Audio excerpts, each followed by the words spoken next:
అండి, welcome to our channel lights on food. నేను మీ హరిత. అందరూ ఎలా ఉన్నారు?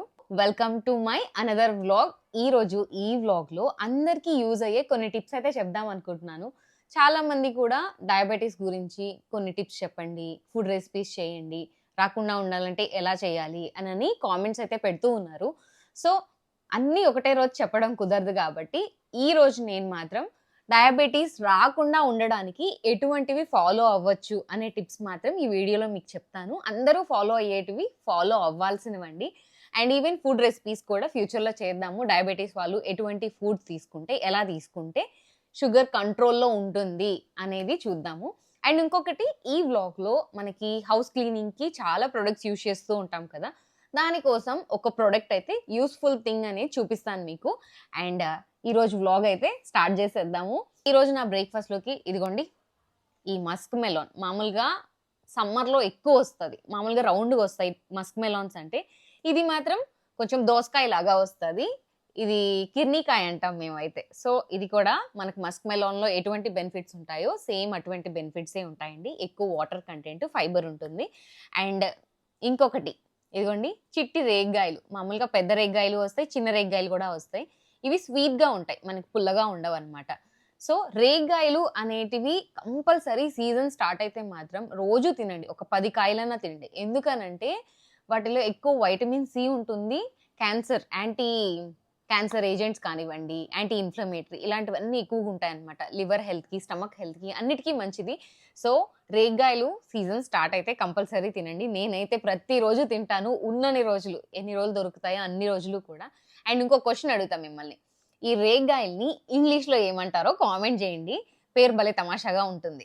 అండ్ వాటితో పాటు మనకి ప్రోటీన్ అనేది కావాలి కదా. సో ఈ రోజు నా ప్రోటీన్ కోసం, ఈ రోజు అయితే నాన్ వెజ్ తిన్ను, అందుకని చెప్పి నేను దానికోసం ఏమైనా నట్స్ కానివ్వండి, లేకపోతే ఏవైనా గ్రీన్స్ బాయిల్ చేసి తీసుకుంటూ ఉంటాం. లైక్ స్ప్రౌట్స్ తీసుకోవచ్చు. నేనైతే ఈరోజు తెల్ల శనగలు తీసుకున్నాను. ఇదే ప్లేస్లో మనం ఏవైనా కూడా తీసుకోవచ్చు. బ్రౌన్ శనగలు, ఉడకపెట్టిన వేరుశనక్కాయలు, ఇలాంటివన్నీ కూడా యాడ్ చేసుకోవచ్చు. అదే షుగర్ పేషెంట్స్ ఉన్నారనుకోండి, పొద్దున్నే ఫ్రూట్స్ తినకూడదు కదా అనే డౌట్ వస్తూనే ఉంటుంది.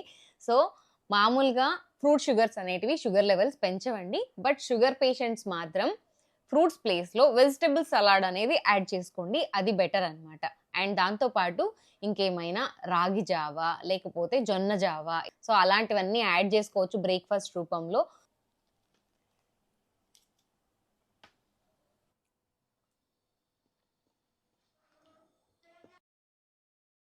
సో ఇప్పుడైతే ఇంట్లో ఆఫ్టర్నూన్ లంచ్ ప్రిపేర్ చేసుకోవడానికి కూరగాయలు కావాలి అంటే దానికోసం అయితే వెళ్తున్నాము. అండ్ కొన్ని ఇంట్లోకి కావాల్సిన రైస్ ఇవి కూడా కావాలి, అందుకని చెప్పి అలా వెళ్ళి తీసుకొని వచ్చేద్దాం.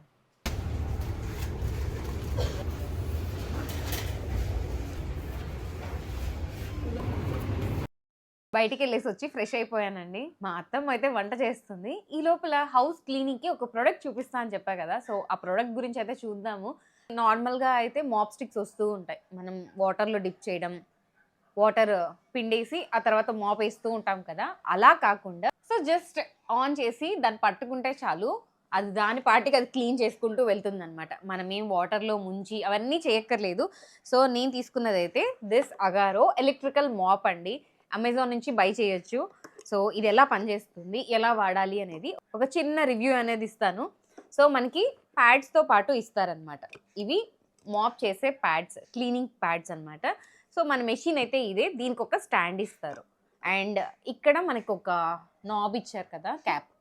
దీని లోపల కొంచెం లిక్విడ్ మిక్స్ చేసిన వాటర్ అయితే పోసుకోవాలి. ఎంత పోసుకోవాలని కూడా చెప్తాను. ఇదిగోండి ఈ ప్యాడ్స్ ఇచ్చారు, వీటిని నీట్గా వాష్ చేసేసి డ్రై చేసేసుకోవచ్చు. వాషింగ్ మెషిన్లో కూడా వేసుకోవచ్చు ఇవి కావాలి అని అంటే. సో మనకు క్లీన్ చేసుకునేటప్పుడు మాత్రం జస్ట్ అటాచ్ చేసేసి వాటర్ పోసేసి ఆన్ చేస్తే చాలన్నమాట. సో ఎక్స్ట్రా 2 ప్యాడ్స్ కూడా ఇచ్చారు. వద్దు అనుకుంటే ఇంకా ఎక్స్ట్రా ప్యాడ్స్ కూడా సపరేట్గా అమ్ముతూ ఉంటారండి, సో అవి కూడా తెచ్చుకోవచ్చు. అండ్ దీంట్లో వాటర్ పోసేది మాత్రం ఈ మెజరింగ్ కప్, ఇంత కప్ నిండా పోస్తే చాలు. మనమేం బకెట్ వాటర్ అన్నీ యూజ్ చేయక్కర్లేదు అనమాట. సో కొంచెం లిక్విడ్ వాటర్ మిక్స్ చేసి ఇందులో పోసుకుంటాం అనమాట. అండ్ చెప్పా కదా, చిన్న కేబుల్ అనేది ఇస్తారు జస్ట్ ఛార్జింగ్ పెట్టుకోవడానికి అనమాట. ఇదిగోండి స్టాండ్ అని చెప్పా కదా, ఇది ఎక్స్టెండ్ కూడా చేసుకోవచ్చు మనకు కావాలి అని అంటే. సో దూరంగా ఉంటే లాంగ్ కూడా వస్తుంది. అండ్ ఇక్కడ మనకి పిన్ ఇచ్చారు. ఈ పిన్ అలాగే మెషిన్ యొక్క పిన్ ఈ రెండు అటాచ్ చేయాలి. దట్స్ ఇట్, చాలా సింపుల్ అండి. సో ఇప్పుడు అటాచ్ చేసి ఆన్ చేసి చూపిస్తాను మీకు ఎలా వర్క్ అవుతుంది అని.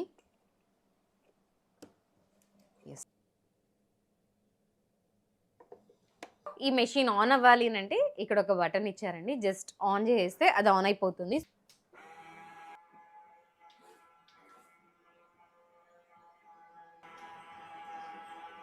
సో చాలా సింపుల్ అండి. బ్యాక్ పెయిన్ వాళ్ళు కానివ్వండి, ఏజ్డ్ వాళ్ళు కానివ్వండి, ఇల్లు నీట్గా క్లీన్ చేసుకోవాలి అని అంటే చాలా బాగా పనిచేస్తుంది. అండ్ ఏదైనా చిన్న చిన్న ప్లేసెస్ ఉన్నాయి లోపలికి పోనిచ్చాలి అన్నా కూడా చాలా బాగా మూవ్ అవుతుంది అనమాట. ఇదండి అలా వాటర్ స్పిల్ చేసుకుంటూ పోవడమే. సో ఈ ప్రోడక్ట్ మీకు ఒకవేళ యూజ్ అవుతుంది కావాలి అనుకుంటే అగారో ఎలక్ట్రికల్ మాప్ని అమెజాన్ నుంచి బై చేయొచ్చండి. లింక్ అనేది కామెంట్ సెక్షన్లో పిన్ చేస్తాను. లంచ్లోకి ఈరోజు మా అత్తమ్మ ఏం ప్రిపేర్ చేసింది అనేది చూపిస్తానండి. కొబ్బరి పాలు వెజిటబుల్స్ వేసిన రైస్ అనమాట ఇది. దాంట్లో సోయా చంక్స్ కూడా వేశారు. దీంట్లోకి కాంబినేషన్గా ఈరోజు ఆల్రెడీ ఇంతకుముందు చెప్పున్నానండి, నెల్లూరు స్పెషల్ వంకాయ మామిడికాయ కూర అని చెప్పి మామూలుగా పులావ్స్లో కూడా ఇస్తూ ఉంటారు. సో దీనికి కాంబినేషన్గా ఈరోజు ఈ వంకాయ మామిడికాయ కూర. ఈ రెండు రెసిపీస్ కావాలి అంటే ఆల్రెడీ నేను వంకాయ మామిడికాయ కర్రీ చేశాను. కొబ్బరిపాలు వెజిటేబుల్ రైస్ చేయలేదు, కానీ కొబ్బరిపాల రైస్ చేస్తున్నాను.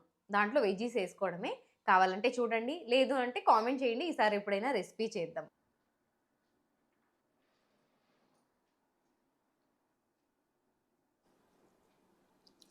సో మీకు ఆల్రెడీ చెప్పా కదా, డయాబెటీస్ రాకుండా ఉండడానికి అందరూ ఎలాంటి టిప్స్ ఫాలో అయితే రాకుండా ఉంటుంది అనేది ఇప్పుడు మనం మాట్లాడుకుందామండి. మామూలుగా మన లైఫ్ స్టైల్, మనం తీసుకునే ఫుడ్ మీద డిపెండ్ అయి ఉంటాయన్నమాట మనకు వచ్చే డిసీజెస్ అన్నీ కూడా. డయాబెటీస్ అంటే మామూలుగా షుగర్, మన బాడీలో బ్లడ్ షుగర్ లెవెల్స్ పెరిగేదాన్ని డయాబెటీస్ అంటామని అందరికీ తెలిసిందే. సో దాంట్లో రెండు రకాలు ఉంటాయి. టైప్ 1ని మనం ఏం చేయలేము, అది ప్యాంక్రియాస్ ఇన్ఫ్లమేషన్ వస్తే వస్తుందన్నమాట. ఇక టైప్ 2 అది మనమే కొని మరీ తెచ్చుకుంటాము, లేకపోతే జెనెటిక్ అయినా వస్తూ ఉంటుంది. లైక్ మనం తీసుకునే ఫుడ్ మెయిన్గా ఇప్పుడు అన్నీ కూడా పొల్యూటెడ్గానే ఉన్నాయి. పలానా తింటే రాదు, పలానా తింటే వచ్చేస్తుంది అని గ్యారంటీగా ఏది ఉండదండి. ఓన్లీ ద థింగ్ మన లైఫ్ స్టైల్ని చేంజ్ చేసుకోవడం అంతే అనమాట. సో 5 థింగ్స్ అయితే చెప్తాను. మెయిన్గా ఫస్ట్ థింగ్, మనం తీసుకునే ఫుడ్లో నేను మోస్ట్లీ చెప్పేదే కార్బోహైడ్రేట్స్ తక్కువగా ఉండాలి, ప్రోటీన్ ఫైబర్ ఎక్కువగా ఉండాలి. ఫైబర్ అనేది మరీ ఎక్కువగా ఉండాలండి. ఫైబర్ అంటే పీచు పదార్థం అనమాట. ఫస్ట్ మనం తీసుకునే ఫుడ్లో ఏదైనా కూడా పీచు పదార్థం ఉన్నవి ఎక్కువ తీసుకుంటే మన స్టమక్లో కొంచెం మెష్ లాగా ఫామ్ అయినట్టు అయ్యి మనం తీసుకునే కార్బోహైడ్రేట్స్ నుంచి వచ్చే షుగర్ అనేది తొందరగా బ్లడ్లోకి వెళ్ళిపోయి షుగర్ లెవెల్స్ పెరగవు అనమాట. సో అలా ఎప్పటికీ లైఫ్ స్టైల్ కంటిన్యూ అయితే షుగర్ అనేది రాకుండా ఉంటుంది. కార్బోహైడ్రేట్స్ అంటే ఏంటి అని చాలా మందికి కూడా ఉంటుంది. ఓన్లీ రైస్ ఒక్కటే కార్బోహైడ్రేట్స్ అనుకుంటారు. రైస్ ఒక్కటే కాదండి, రైస్ కానివ్వండి, chapati, oats, millets, unpolished rice, brown rice, ఇవన్నీ కూడా కార్బోహైడ్రేట్స్ కిందే వస్తూ ఉంటాయి. వీటితో పాటు మైదా, షుగర్, బెల్లం, ఇవన్నీ కూడా కార్బోహైడ్రేట్సే. సో ఫస్ట్ థింగ్ ఇదన్నమాట. షుగర్ తింటేనే షుగర్ వస్తుంది, స్వీట్స్ తింటేనే షుగర్ వస్తుంది అని కాదు, బెల్లంతో చేసినా అంతేను. సో మనం తీసుకునే అన్నిట్లో కూడా కార్బోహైడ్రేట్స్ ఉంటాయి, షుగర్ వస్తుంది అని చెప్తున్నారు. అసలు ఏం తినాలి అని అనుకునే వాళ్ళు కూడా ఉంటారండి.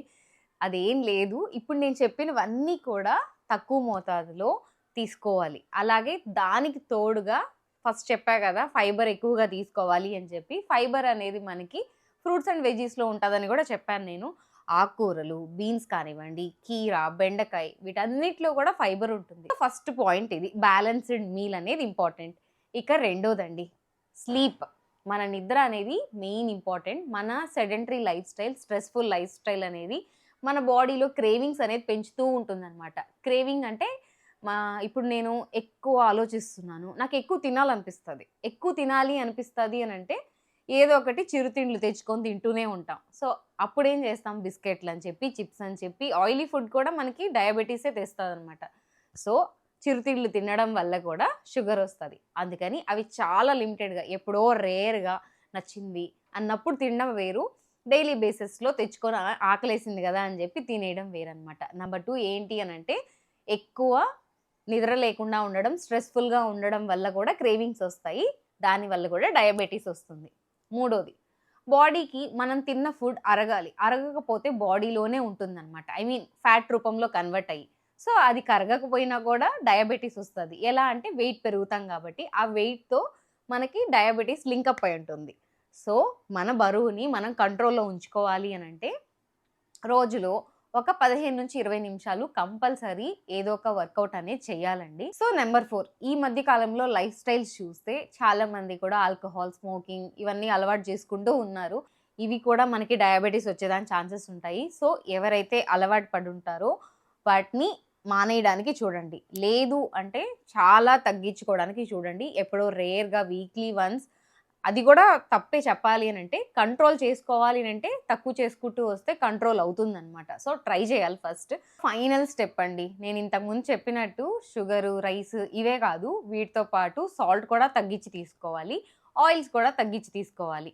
ఇంకా ఏంటి మేడం ఉడకబెట్టుకొని తినేసేయాలా అని అంటారేమో, అలా అనేం కాదండి. ఏదైనా కూడా లిమిటెడ్ పోర్షన్లో తీసుకుంటే మంచిదే అనమాట. సెల్ఫ్ కంట్రోల్ అనేది మెయిన్ ఇంపార్టెంట్. 5th వన్, అన్నిటికన్నా ముందు చెప్పిన 4 పాటించాలి అని అంటే 5వది కావాలి. మన మీద మనకు కంట్రోల్ ఉండాలి. మనం ఎంత తింటున్నాము, ఏం తింటున్నాము అనేది అవగాహన ఉండాలి కదా. సో మనం తీసుకునే ఫుడ్, ఇప్పుడు నేను వెంటనే ప్లేట్ మీల్స్ తినేసానండి, రైస్ పెట్టుకొని 2-3 కూరలు పెట్టుకొని ఫుల్గా తినేసాను. ఆ తర్వాత లాస్ట్లో నాకు స్వీట్ తినాలనిపించింది, చూడగానే క్రేవింగ్, లేకపోతే సోడా తాగాలనిపించింది, లేకపోతే ఐస్ క్రీమ్ తినాలనిపించింది. సో వెంటనే దీంతో పాటు అది కలిపేస్తాం అనమాట. సో షుగర్ లెవెల్స్ అనేటివి బాగా పెరిగిపోతాయి, అవి ఇవి అన్నీ కలిసిపోతాయి కాబట్టి. అలా కాకుండా ఫుడ్ తీసుకోకుండా ఉన్నప్పుడు మాత్రం మీకు ఏదైనా కోరిక ఉంటుంది, అలాంటిది ఒక 3-4 డేస్కి ఒక్కసారి ఐస్ క్రీమ్ అనో లేకపోతే స్వీట్ అనో, ఒక 3-4 డేస్కి అది కూడా ఒక స్వీట్ లేకపోతే ఒక స్కూప్ ఐస్ క్రీమ్ హ్యాపీగా తినండి. ఫుడ్ తినని టైంలో మాత్రమే, ఫుడ్ తిన్న వెంటనే కాదు. సో ఇలా కంట్రోల్ చేసుకుంటూ ఫుడ్ని ఒక పూట ఎక్కువ తింటే ఒక పూట తగ్గించుకోవడం, ఇలా చేస్తూ ఉన్నా కూడా మన లైఫ్ స్టైల్ అనేది సరిదిద్దుకోవచ్చు అనమాట. సో ప్రజెంట్ ఉన్న లైఫ్ స్టైల్ బట్టి నేను ఈ 5 టిప్స్ అయితే చెప్పాను. ఎవరికైతే నచ్చాయో ఫాలో అవ్వండి. ఫాలో అయిన వాళ్ళకి రిజల్ట్ కూడా ఉంటుంది ఖచ్చితంగా కూడా. బ్యాలెన్స్డ్ ఫుడ్ తీసుకోవడం, మంచిగా నిద్రపోవడం, అలాగే సెల్ఫ్ కంట్రోల్, ఇలాంటివన్నీ ఇంపార్టెంట్ అండి. ఫుడ్ మీద అవగాహన పెంచుకోండి, ఏం తింటున్నాం, ఎలా తింటున్నాం అనేది మెయిన్ ఇవే అనమాట ప్రివెన్షన్కి. మరి షుగర్ ఉన్న వాళ్ళు అనుకోవచ్చు మరి మేమేం చేయాలి అని చెప్పి. సో ఈసారి ఎప్పుడైనా డీటెయిల్గా షుగర్ ఉన్న వాళ్ళు ఎలా తినాలి, ఎంత తినాలి అనేది కంపల్సరీ చెప్తానండి. మెయిన్ వాళ్ళకి టైం అండ్ పోర్షన్ అనేది ఇంపార్టెంట్ అనమాట. సో ఎంత ఫుడ్ తింటున్నాము, ఎప్పుడెప్పుడు తింటున్నాము అనేది ఇంపార్టెంట్. అది కూడా ఎలాంటి ఫుడ్ తింటున్నాము అనేది మెయిన్ అనమాట. సో వీటన్నిటి గురించి కూడా నెక్స్ట్ వీడియోలో చెప్పుకుందాము. సో ఈ టిప్స్ అన్నీ కూడా మీకు యూజ్ అవుతున్నాయి అని అనుకుంటున్నాను. మీకు కూడా యూజ్ అవుతున్నాయి అనిపిస్తే కామెంట్ చేయండి, రిప్లై ఇచ్చేస్తాను. సో ఈవినింగ్ అలా ప్రశాంతంగా కూర్చొని లేకపోతే అలా బయట చెట్లను చూస్తూ గ్రీన్ టీ అనేది తాగుతూ ఉంటే బాగుంటుంది కదా. గ్రీన్ టీ అనే కాదండి, ఈవెన్ టీ, కాఫీ ఏది అలవాటు ఉంటే అది. చాలామంది అనుకుంటూ ఉంటారు గ్రీన్ టీ తాగగానే ఏదైనా బెల్లీ ఫ్యాట్ ఉంటే, అదే బొజ్జు ఉంటే తగ్గిపోతుంది అనుకుంటూ ఉంటారు. అలా ఏం కాదండి. తినేటి అన్నీ తిని నీళ్ళు తాగేస్తే తగ్గిపోతుందా చెప్పండి. సో అలా ఏం కాదు, జస్ట్ రిఫ్రెష్మెంట్ కోసం అనమాట. డైజెషన్ బాగుంటుంది. అదనమాట ఈ రోజుటి వ్లాగ్. ఏంటి డిన్నర్ ఇంకా చూపించలేదా అనుకుంటున్నారా? తినలేదేమో అనుకోవద్దు. మధ్యాహ్నం మిగిలిన కొబ్బరిపాలు, వెజిటబుల్ రైస్ ఉంటే అది కొంచెం తిని, రేగిపళ్ళు ఇంకొంచెం ఉంటే మనం ఆగుతామా ఇష్టమైన ఉంటే, సో అవి తింటూ కూర్చున్నా అనమాట. హోప్ సో ఈ వ్లాగ్ అయితే మీకు నచ్చింది అనుకుంటున్నాను. మన లైట్స్ ఆన్ ఫుడ్ ని సబ్స్క్రైబ్ చేసుకోకపోతే సబ్స్క్రైబ్ చేసేసుకోండి. Thank you so much for watching. మరొక మంచి వ్లాగ్ తో మీ ముందుకైతే వచ్చేస్తాను. By by.